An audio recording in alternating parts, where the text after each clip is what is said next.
Assalamualaikum warahmatullahi wabarakatuh. Yang terhormat Bapak Muhammad Alif Bukhari, Magister Teknik, selaku dosen pengampu mata kuliah Rekayasa Perangkat Lunak, dan teman-teman sekalian. Pada kesempatan kali ini, kami dari kelompok 2 akan mempresentasikan mengenai software testing. Adapun anggota kelompok kami, yaitu Ciyin Asti Sapitri, Muhammad Hafiz Permana, Muhammad Ikhwan Perwira, dan Rio Bastian. Dan pembahasan kami mengenai 4 materi. Yang pertama, komponen level. Kedua, integration level. Yang ketiga, specialized testing for mobility. Dan yang keempat, studi kasus black box dan white box. Langsung saja, pada materi pertama akan disampaikan oleh teman kami, Muhammad Ikhwan. Kepada Ikhwan, dipersilakan. Oke, baiklah. Terima kasih Ciyin Asti Sapitri sebagai moderator. Saya di sini akan menjelaskan software testing pada komponen level. Jadi apa itu software testing? Software testing dicoba untuk mengungkap error yang dibuat secara tidak sengaja, karena pada dasarnya tidak ada error yang dibuat untuk sengaja.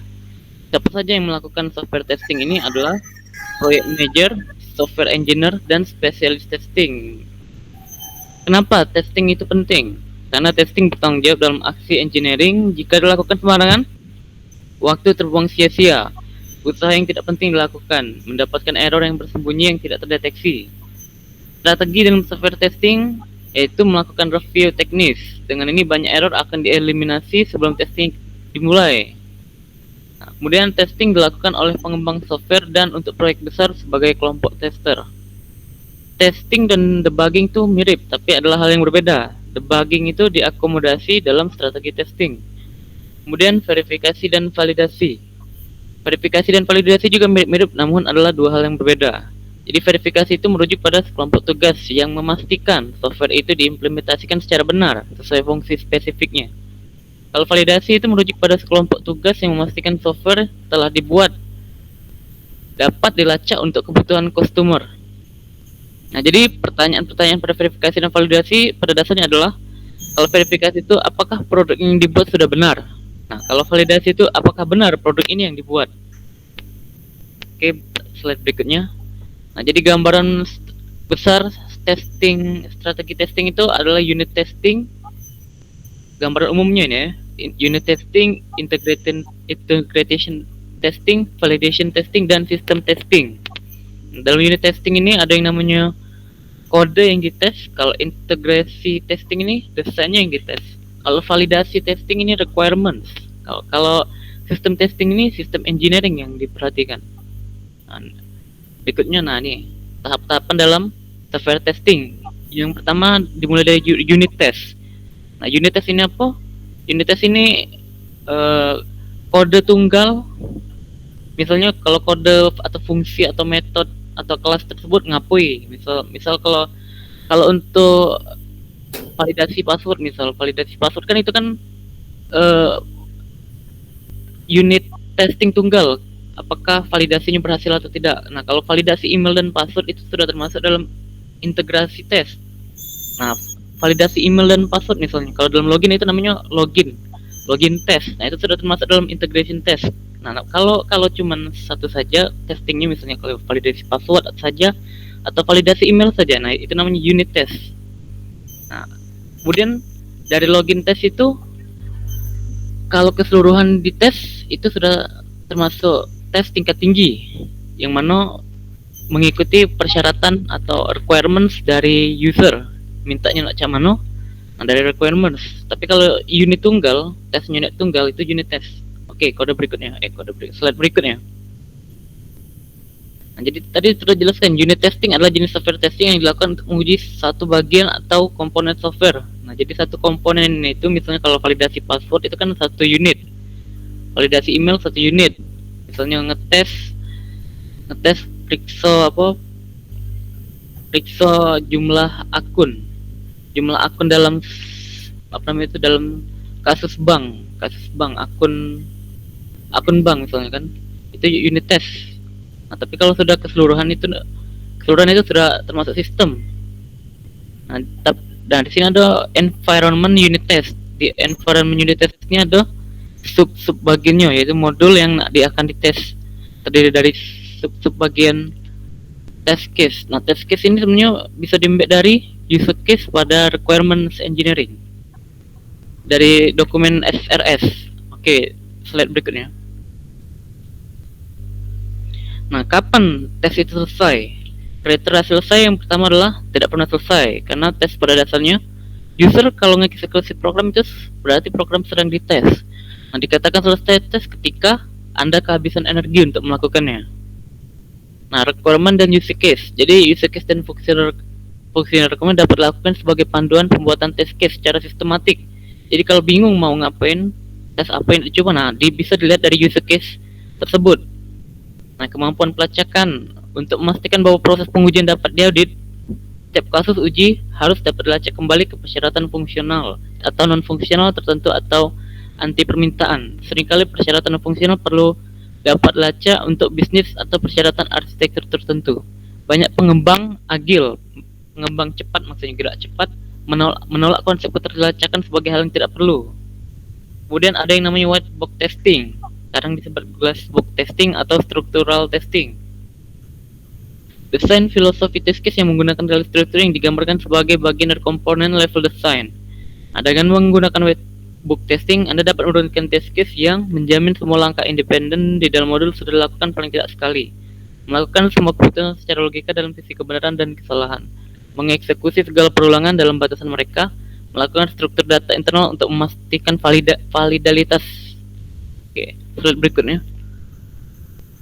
Nah, jadi ada yang namanya black box testing juga. Namun apa yang membedakan white box testing dan black box testing? Nah, kalau white box testing itu memerlukan pengetahuan teknis, sedangkan black box testing itu tidak perlu. Jadi kalau ada kode-kode program itu biasanya white box testing. Tapi kalau misalnya tes yang tidak perlu memerlukan pengetahuan teknis seperti kode program ini itu urusan black box testing. Nah, jadi white box testing itu dilakukan oleh software developer sebagai pembuat kode, sedangkan black box testing itu dilakukan oleh software tester. Jadi user awam pun bisa pakai black box testing ini.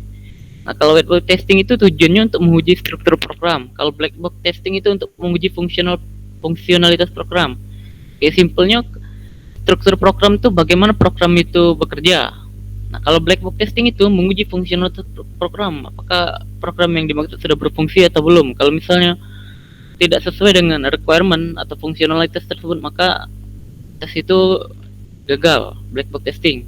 Jadi kalau kita lihat dari secara garis besar sudah kita lihat di sini, black box testing itu dapat dilakukan oleh orang awam atau software tester. Nah, kalau white box testing ini memerlukan pengetahuan dalam soal kode yang sudah dibuat, kode program yang sudah dibuat. Jadi white box testing ini secara teknisnya, kalau black box testing ini secara fungsionalitasnya, struktur programnya dilakukan oleh white box testing. Oke, slide berikutnya. Basis path testing ini bagian dari salah satu strategi white box testing ya. Jadi kalau dalam white box testing itu bisa menggunakan flowchart dan flow graph dalam menentukan langkah-langkah testing white box tersebut. Bisa dilihat di gambar ini. Kalau gambar sebelah kiri adalah flowchart dan gambar sebelah kanan adalah graph, terdiri dari node dan edge serta region. Oke, slide berikutnya. Object oriented testing. Nah, kalau object oriented testing ini testing yang berorientasi objek. Maksudnya adalah kalau kita dengar kata object oriented pasti yang kita pikirkan kelas dan instance. Nah, kalau kita lihat kelas ini terdiri dari properti dan method. Nah, properti ini kadang disebut dengan atribut juga. Jadi yang perlu diperhatikan dalam kelas testing itu adalah atribut kelas dan metode kelas. Oke, berikutnya. Ini integration level. Baiklah, untuk materi selanjutnya akan disampaikan oleh saya sendiri. Integration level. Pada dasar-dasar pengujian perangkat lunak, tujuan pengujian adalah untuk menemukan kesalahan, dan pengujian yang baik adalah yang memiliki probabilitas tinggi untuk menemukan kesalahan. Knorr, Hall, dan Nguyen menyarankan karakter teks baik sebagai berikut. 1. Tes yang baik memiliki kemungkinan besar untuk menemukan kesalahan. 2. Tes yang baik tidak berlebihan. 3. Tes yang baik harus dari grade terbaik. 4. Tes yang baik tidak boleh terlalu sederhana atau terlalu rumit. Pada tampilan pengujian internal dan eksternal, setiap perangkat lunak dapat diuji dengan salah satu dari dua cara ini. Yang pertama, mengetahui fungsi tertentu yang telah dirancang untuk dijalankan oleh suatu produk. Pengujian dapat dilakukan untuk menunjukkan bahwa setiap fungsi beroperasi penuh, sementara pada saat yang sama mencari kesalahan di setiap fungsi. Yang kedua, mengetahui cara kerja internal suatu produk, yaitu operasi internal dilakukan sesuai dengan spesifikasi dan semua komponen internal telah dilakukan secara memadai. Pendekatan pengujian pertama mengambil tampilan eksternal yang disebut black box testing, sedangkan yang kedua membutuhkan tampilan internal yang disebut white box testing. 1. Black box testing. Black box testing menyinggung pengujian integrasi yang dilakukan dengan menjalankan antarmuka komponen dengan komponen lain dan dengan sistem lain. Ini memeriksa beberapa aspek mendasar dari suatu sistem dengan sedikit memperhatikan struktur logis internal perangkat lunak. Alih-alih fokusnya adalah memastikan komponen dijalankan dengan benar dalam pembuatan perangkat lunak yang lebih besar. Ketika data input dan konteks perangkat lunak yang ditentukan oleh prakondisinya benar dan berperilaku dengan cara yang ditentukan oleh pasca kondisinya. Tentu saja penting untuk memastikan bahwa komponen berperilaku dengan benar ketika prasyarat tidak dipenuhi. Yang kedua, white box testing. Terkadang disebut glass box testing atau structural testing adalah filosofi pengujian internal yang menggunakan pengetahuan implementasi dari struktur kontrol yang dijelaskan sebagai bagian dari desain tingkat komponen untuk memperoleh kasus pengujian. Jalur logis melalui perangkat lunak dan kolaborasi antar komponen adalah fokus pengujian integrasi white box. Sepintas tampaknya, white box testing yang sangat menyeluruh akan menghasilkan program yang 100% benar. Yang perlu kita lakukan adalah mendefinisikan semua jalur logis, mengembangkan kasus uji untuk melatihnya, dan mengevaluasi hasil, yaitu menghasilkan kasus uji untuk menjalankan logika program secara mendalam. Namun, white box testing tidak boleh dianggap tidak praktis. Penguji harus memilih sejumlah jalur logis penting yang masuk akal untuk dilakukan secara integrasi komponen terjadi. Selanjutnya, pengujian integrasi.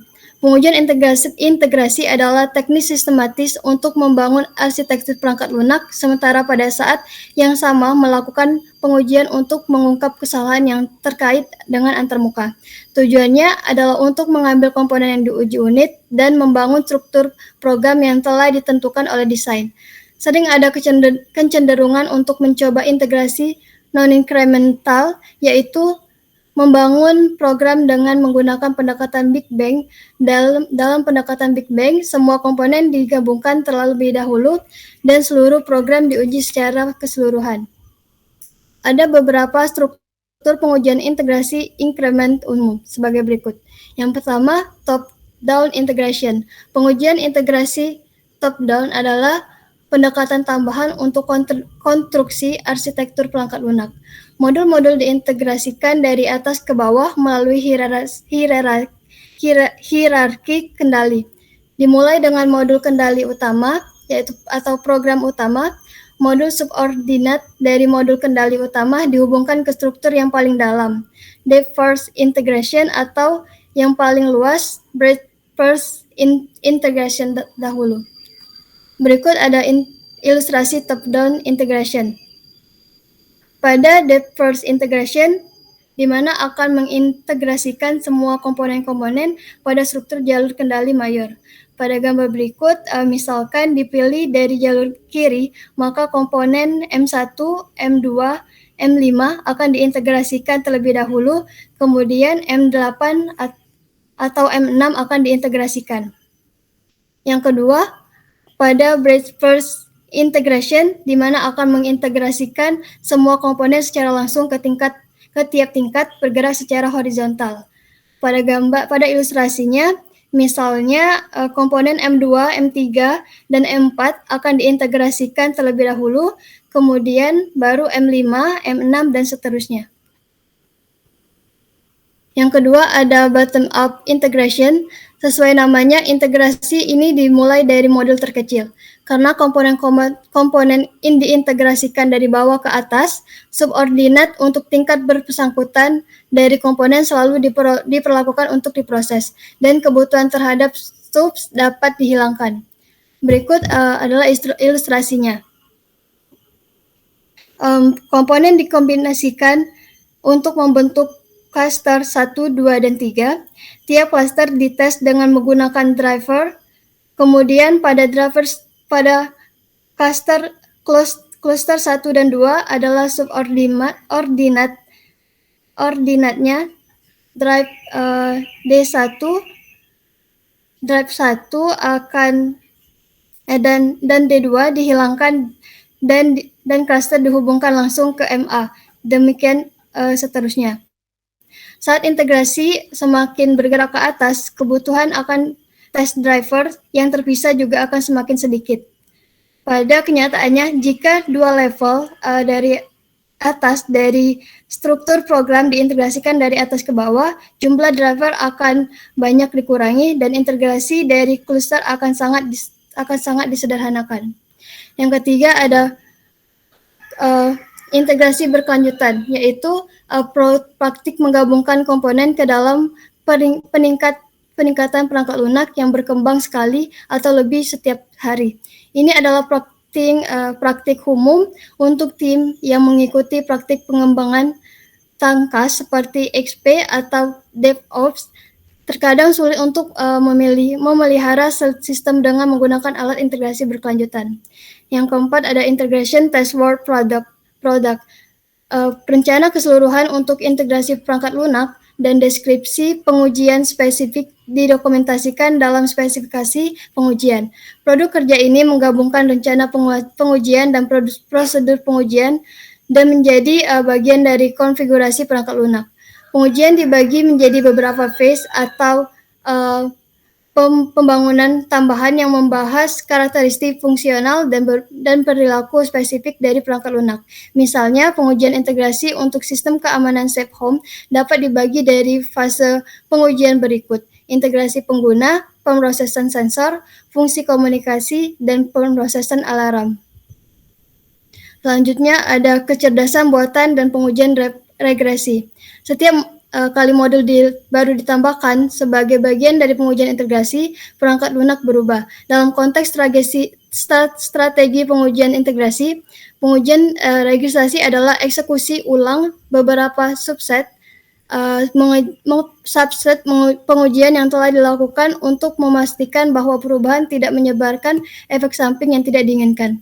Pengujian regresi membantu memastikan bahwa perubahan tidak menimbulkan perilaku yang tidak diinginkan atau kesalahan tambahan. Pengujian regresi dapat dilakukan secara manual dengan mengeksekusi kembali subset dari semua kasus pengujian atau menggunakan alat tangkap pemutaran otomatis. Saat pengujian integrasi berlangsung, jumlah pengujian integrasi dapat bertambah cukup besar. Oleh karena itu, rangkaian uji regresi harus dirancang untuk menyertakan hanya pengujian yang menangani satu atau lebih kelas kesalahan di setiap fungsi program utama. Yo dan Harman menulis tentang potensi penggunaan kecerdasan buatan atau AI dalam mengidentifikasi kasus uji untuk digunakan dalam rangkaian uji regresi. Alat perangkat lunak dapat memeriksa ketergantungan di antara komponen dalam peningkatan perangkat lunak setelah komponen baru ditambahkan dan menghasilkan kasus uji secara otomatis untuk digunakan pengujian regresi. Pengujian integrasi dalam konteks berorientasi objek. Perangkat lunak berorientasi project tidak memiliki struktur kendali hierarki yang jelas. Jadi mengintegrasikan sel operasi satu persatu ke dalam kelas seringkali tidak mungkin karena integrasi langsung dan tidak langsung dari komponen yang membentuk kelas. Ada 3 strategi untuk pengujian integrasi dalam konteks berorientasi objek. Yang pertama, thread-based testing, mengintegrasikan sekumpulan kelas, suatu input atau kejadian dalam sistem. Setiap thread diintegrasikan dan diuji secara individual. Pengujian regresi diterapkan untuk memastikan tidak ada efek samping yang muncul. Yang kedua, use-based testing. Memulai pembangunan sistem dengan menguji setiap kelas independen yang menggunakan sangat sedikit jika ada kelas server. Setelah kelas independen diuji, lapisan kelas berikutnya disebut kelas dependent yang menggunakan kelas independen diuji. Urutan pengujian lapisan kelas independen ini berlanjut hingga seluruh sistem dibangun. Yang ketiga, cluster testing. Salah satu langkah dalam pengujian integrasi perangkat lunak berorientasi objek. Di sini, sekelompok kelas yang berkolaborasi ditentukan dengan memeriksa CRC dan object relation dilakukan dengan merancang kasus uji. Fault-based test case design. Untuk merancang pengujian yang mempunyai kemungkinan besar untuk menemukan kesalahan yang masuk akal. Perancangan awal perlu pengujian ini dalam tahap analisis. Efektivitas pengujian tergantung dari cara pandang penguji dalam melihat kesalahan. Pengujian integritas di mana mencari kesalahan yang masuk akal dalam message connection. Ada 3 jenis kesalahan yang dapat muncul dalam konteks ini. Yang pertama, hasil yang tidak diharapkan. Kedua, kesalahan penggunaan message atau operasi. Yang ketiga, pemanggilan yang salah. Scenario-based test case design. Pengujian fault-based mengabaikan 2 kesalahan utama. Yang pertama, kesalahan spesifikasi. Yang kedua, kesalahan interaksi antar subsistem. Pengujian skenario-based memusatkan pada apa yang dilakukan oleh user, bukan pada apa yang dilakukan produk. Use case digunakan untuk menentukan apa yang dilakukan oleh user, kemudian menerapkannya sebagai pengujian. Pengujian skenario-based cenderung untuk memeriksa banyak subsistem dalam suatu pengujian tunggal. Selanjutnya ada pengujian validasi. Pada tingkat validasi atau sistem, detail koneksi kelas menghilang. Seperti validasi konvensional, validasi perangkat lunak berorientasi objek berfokus pada tindakan yang terlihat oleh pengguna dan keluaran yang dapat dikenali pengguna dari sistem. Untuk membantu dalam penurunan tes validasi, pengujian harus menggunakan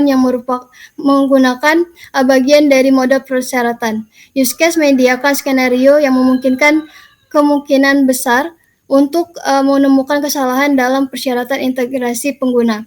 Metode black box testing konvensional dapat digunakan untuk mendorong pengujian validasi. Selain itu, kasus uji dapat diturunkan dari model perilaku objek dan dari diagram alur peristiwa yang dibuat sebagai bagian dari analisis berorientasi objek. Selanjutnya ada pola pengujian. Pola pengujian menjelaskan masalah pengujian umum dan solusi yang dapat membantu tim perangkat lunak menanganinya. Untuk berkomunikasi tentang pengujian secara lebih efektif, untuk memahami kekuatan motivasi yang mengarah pada pendekatan khusus untuk pengujian, dan untuk mendekati desain kasus pengujian sebagai aktivitas evolusi di mana setiap interaksi menghasilkan yang lebih lengkap rangkaian kasus uji, maka pola telah mencapai banyak hal. Baiklah, materi selanjutnya akan disampaikan oleh Kak Muhammad Hafiz. Kepada Kak Muhammad Hafiz, dipersilakan. Oke, baik. Terima kasih moderator sebelumnya. Dan di dalam chapter ini aku membahas tentang dari specialized dari testing mobility.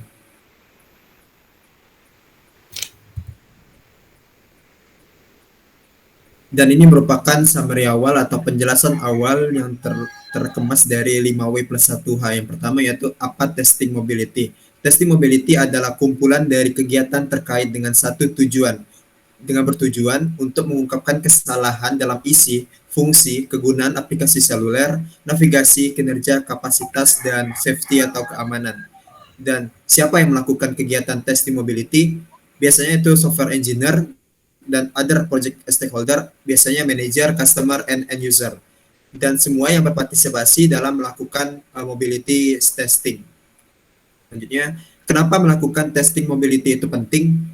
Dalam buku ini dijelaskan bahwa jika pengguna akhir menemukan kesalahan atau kesulitan dalam mobile app, stakeholders akan pergi ke tempat lain untuk isi yang dipersonalisasi dan fungsi yang akan dibutuhkan. Apa saja tahapan melakukan testing mobility secara generalnya, yaitu proses pengujian mobilitas dimulai dengan berfokus pada aspek mobile apps yang terlihat oleh pengguna dan berlanjut ke pengujian yang menggunakan teknologi dan infrastrukturnya. Dan bagaimana memastikan terkait keberhasilan melakukan testing mobility, meskipun tidak pernah bisa yakin bahwa telah melakukan setiap tes yang diperlukan, bisa pastikan bahwa pengujian telah menemukan kesalahan dan bahwa kesalahan tersebut telah diperbaiki. Setelah itu, jika telah membuat rencana pengujian, dapat memeriksa untuk memastikan bahwa semua tes yang direncanakan telah dilakukan.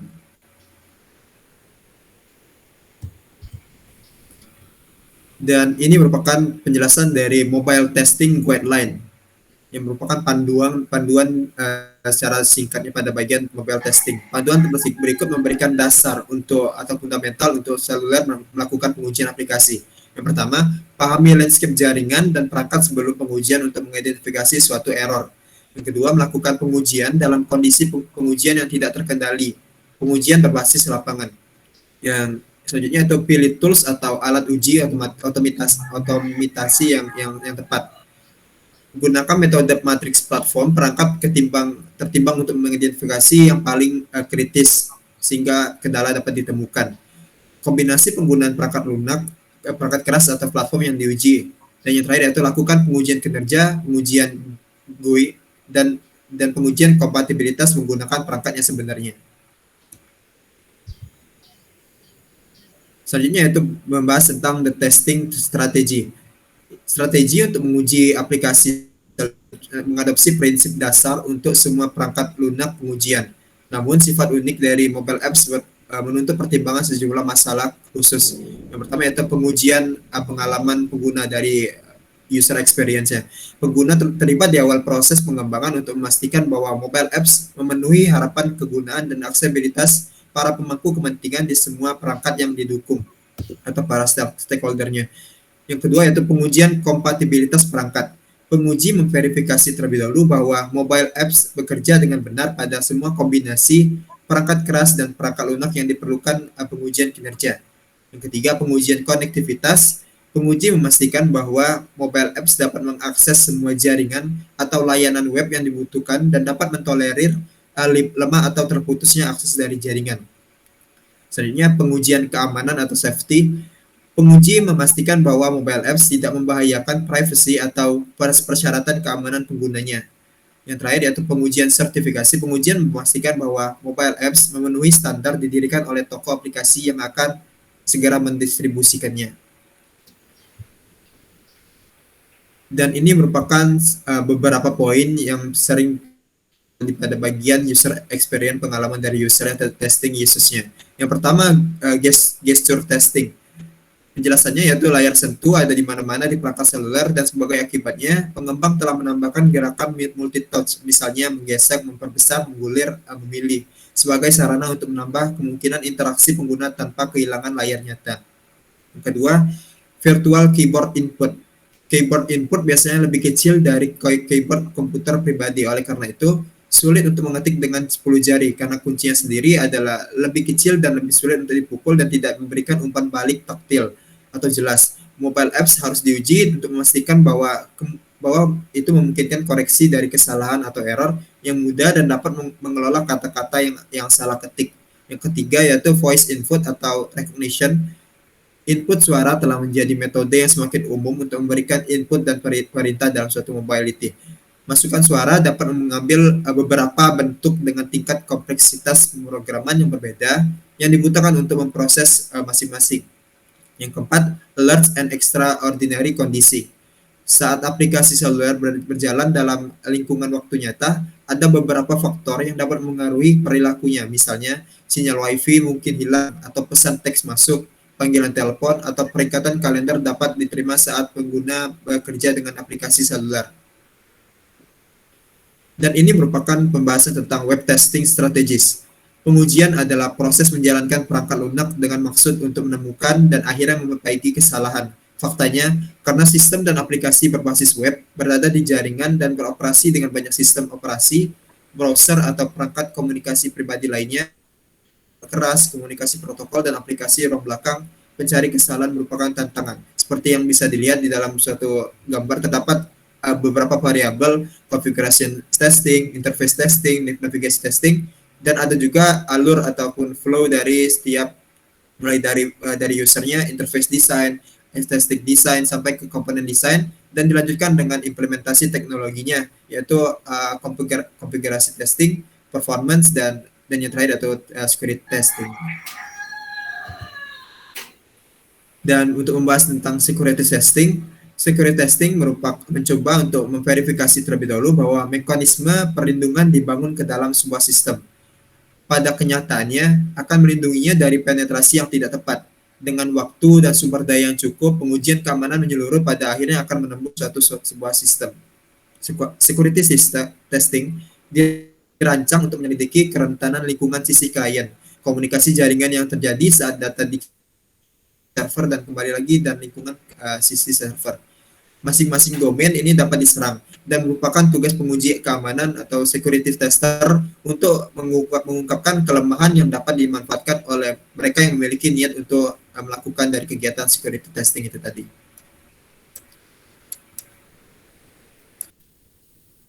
Baiklah, selanjutnya akan disampaikan oleh Rio Bastian. Kepada Rio Bastian dipersilakan. Baiklah, terima kasih kepada moderator atas kesempatannya. Di sini saya akan menyampaikan sampel case dari pengujian black box dan white box.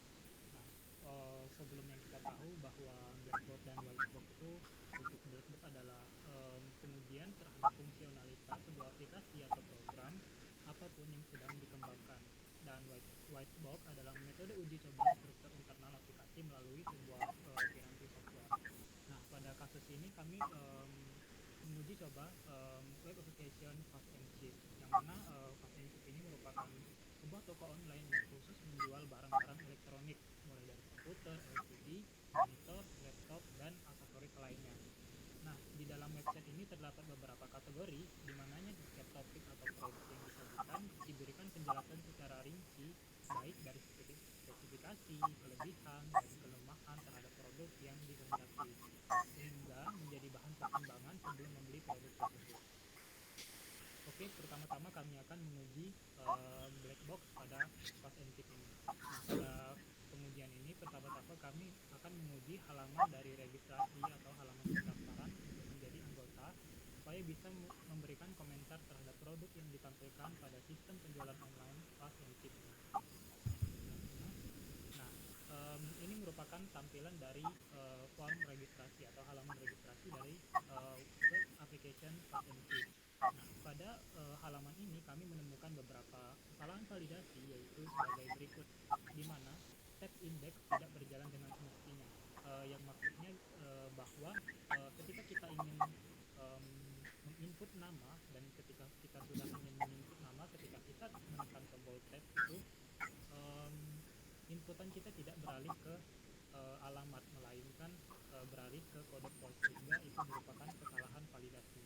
Kemudian kolom nama bisa dimasukkan angka dan karakter.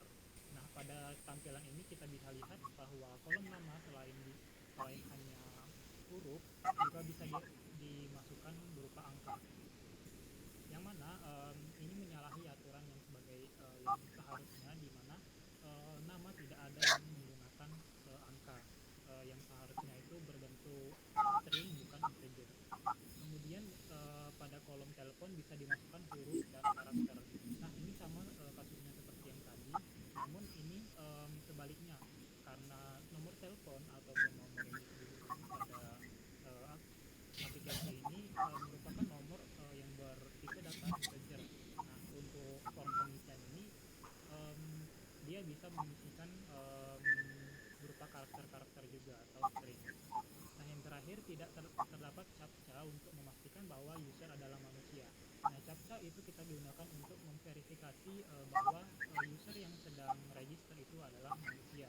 Nah, kegunaan ini ialah untuk menangkal serangan bot atau bot yang ingin mendaftar secara banyak akun dengan menggunakan metode metode yang sama sehingga akan merugikan pihak developernya.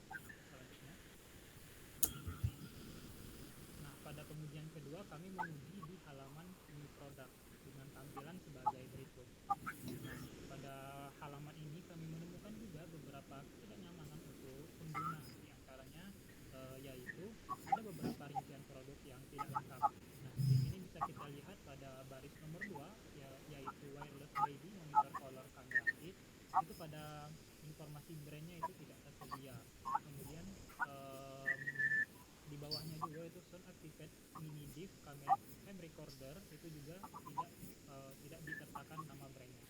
Selanjutnya adalah pengurutan produk yang tidak jelas menurut Submana. Nah, bisa kita lihat pada halaman ini untuk pengurutan produknya kita tidak tahu dari mana, apakah dari sub menu produk ataukah kategori, brand, price ataupun delivery, karena di halaman ini tidak ada informasi lebih jelas ataupun tombol untuk sortir dari submenunya. Selanjutnya, nah yang ketiga adalah pengujian terhadap halaman pencarian produk.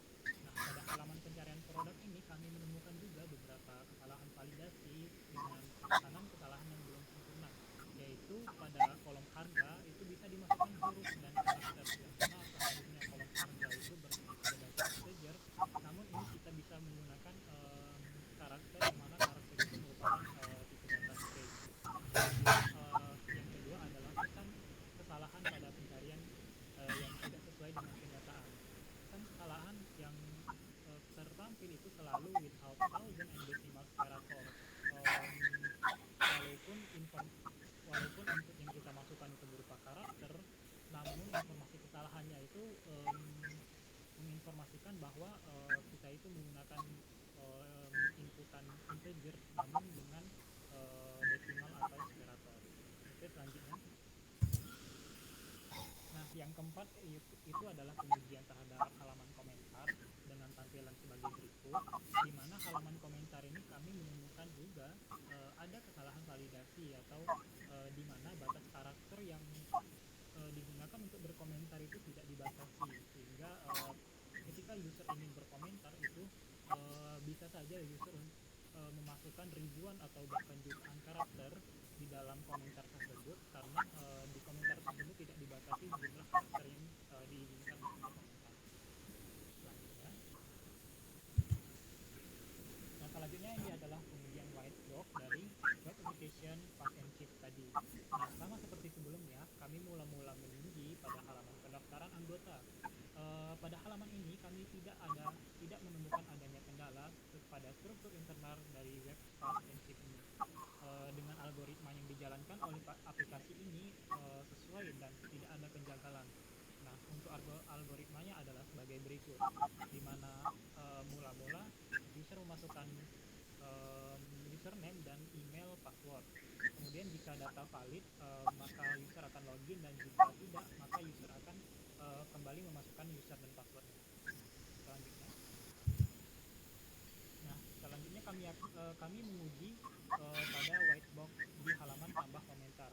Nah, dari hasil pengujian ini kami mendapatkan sebuah kejanggalan, di mana ketika kita melakukan komentar pada sebuah produk, muncul pilihan untuk kembali ke halaman menu utama.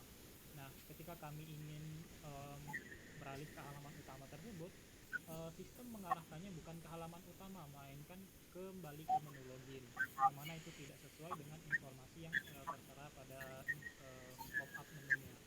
Nah, untuk tanda panah yang merah ini merupakan ketidaksesuaian dari kondisi yang seharusnya terjadi, di mana ketika kita sudah menambahkan komentar, muncul seperti yang saya bilang tadi, muncul menu utama yang mana ketika user ingin kembali ke menu utama, seharusnya halaman tersebut mengarah ke menu utama, bukan ke halaman login.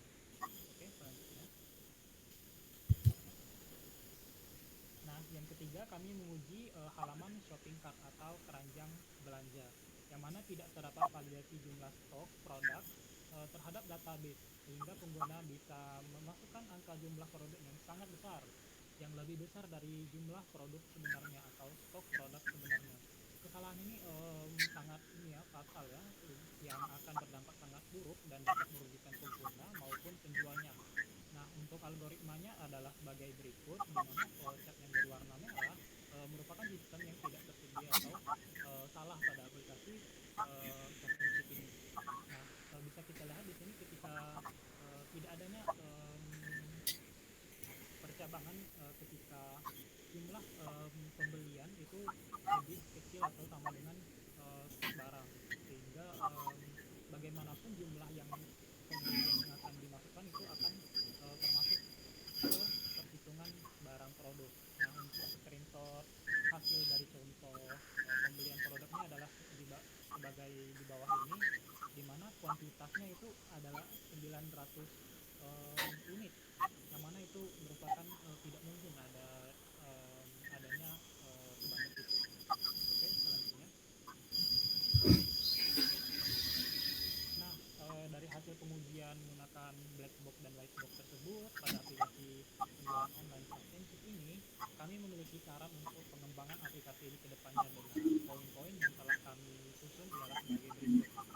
Di mana untuk maintenance atau perbaikan secara berkala yang bisa dilakukan adalah pembersihan, pengawasan, dan pengecekan komentar yang masuk selama proses update produk, kemudian pengecekan kebenaran dan kecocokan database sistem terhadap produk yang ditampilkan, kemudian perbaikan tampilan sistem web agar lebih mudah diakses, kemudian pengecekan terhadap domain yang digunakan, kemudian pengecekan keamanan program berupa pembelian secara curang atau order dari negara tertentu yang ilegal yang digunakan sistem seiring dengan perkembangan zaman, kemudian pengecekan terhadap pihak penerima pembayaran online, dan yang terakhir adalah peningkatan kualitas layanan searching atau pencarian yang sudah kita bahas tadi. Nah, namun untuk maintenance ini kita sarankan untuk tidak terlalu sering melakukan maintenance karena akan berdampak buruk terhadap kenyamanan pelanggan yang akan menggunakan web application ini.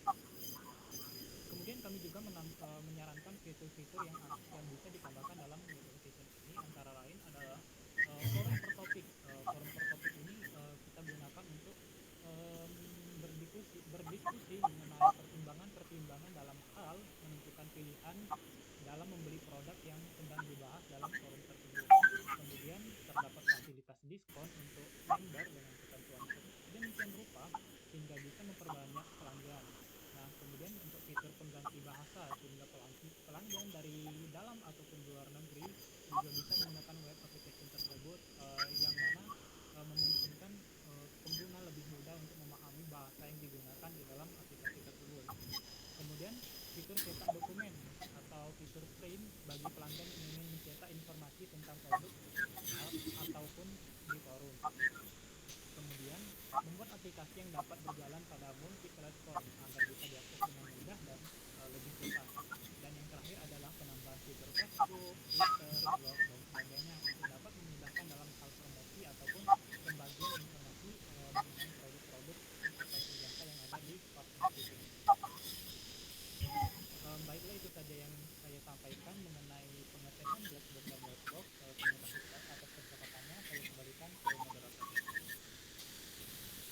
Baiklah, dari materi-materi yang telah dijelaskan, kami dapat menyimpulkan beberapa poin. Poin pertama, pengujian perangkat lunak menyumbang persentase terbesar dari upaya teknis dalam proses perangkat lunak. Terlepas dari jenis perangkat lunak yang dibuat, strategi untuk perencanaan, pelaksanaan, dan kontrol pengujian yang sistematis dimulai dengan mempertimbangkan elemen-elemen kecil dari perangkat lunak dan bergerak keluar menuju program secara keseluruhan. Poin kedua, pengujian integrasi membangun arsitektur perangkat lunak sementara pada saat yang sama melakukan pengujian untuk mengungkap kesalahan yang terkait dengan antar komponen perangkat lunak. Tujuannya adalah untuk mengambil komponen yang diuji unit dan membangun struktur program yang telah ditentukan oleh desain. Poin ketiga, pengembang perangkat lunak yang berpengalaman sering berkata, pengujian tidak pernah berakhir. Itu baru saja ditransfer dari Anda, perekayasaan perangkat lunak, ke pelanggan Anda. Setiap kali pelanggan Anda menggunakan program ini, tes sedang dilakukan. Dengan menerapkan desain kasus uji, Anda dapat mencapai pengujian yang lebih lengkap dan dengan demikian mengungkap dan memperbaiki jumlah kesalahan tertinggi sebelum pengujian pelanggan dimulai. Poin keempat, tujuan pengujian mobile app adalah untuk melatih masing-masing dari banyak dimensi perangkat lunak kualitas untuk aplikasi seluler dengan tujuan menemukan kesalahan atau mengungkap masalah yang dapat menyebabkan kesalahan kualitas. Pengujian berfokus pada elemen kualitas seperti isi, fungsi, struktur, penggunaan konteks, kemampuan navigasi, kinerja, manajemen daya, kompatibilitas, operabilitas, kapasitas, dan keamanan. Poin terakhir, strategi pengujian mobile app melatih setiap dimensi kualitas dengan terlebih dahulu memeriksa unit, konteks, konten, fungsionalitas, atau navigasi. Setelah unit individu telah divalidasi, fokus beralih ke pengujian yang menggunakan mobile app secara keseluruhan. Untuk mencapai ini, banyak teks diturunkan dari perspektif pengguna dan didorong oleh informasi yang terkandung dalam kasus penggunaan. Rencana pengujian mobile app dikembangkan dan mengidentifikasi langsung langkah pengujian, produk kerja, misalnya kasus uji, dan mekanisme untuk evaluasi hasil tes. Proses pengujian mencakup beberapa jenis pengujian. Baiklah, sekian dari presentasi kami. Mohon maaf apabila ada salah kata. Kepada Allah kami mohon ampun. Kami akhiri. Wassalamualaikum warahmatullahi wabarakatuh.